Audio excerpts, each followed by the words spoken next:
கண்டதையும் கனவு கண்டுகிட்டு கரும்பு முடிச்ச காரியத்தை பண்ண மூணுது. நம்பர் 3, அன்னை தான் ஒரு பெரிய பலசாலிங்கிறத காட்டுறதுக்காக ஒரு கடினமான கட்டையவே தன்னோட முழு பலத்தை பயன்படுத்தி 2ஆ கிழிச்சிருக்காரு. ஆனா கண்டுபிடிச்சு பார்த்ததுக்கு அப்புறம் தான் தெரியுது அது கட்டை இல்ல, பக்கத்துல படுத்திருந்தவரோட.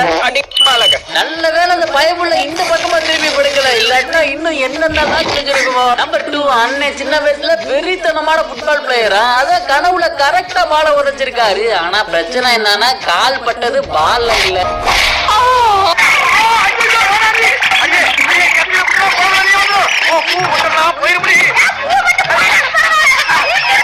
பயங்கரமான நம்பர் 1 பாக்கிறதுக்கு முன்னாடி உங்களோட ட்ரீம் என்னங்கறத கமெண்ட்ல சொல்லிட்டு ஒரு லைக் கொடுத்துருங்க. நம்பர் 1, அன்னை காட்டுக்குள்ள போய் ஒரு அரிய வகை கிழங்கு செடியை வெறி கொண்டு வெளியே இழுக்கிற மாதிரி கண்டிருக்காரு. ஆனா அன்னைக்கு வெறி அந்த கிழங்கு செடி மட்டும் இல்ல, கூடவே ஒரு கொடி. கண்ணை முடிச்சு பார்த்தா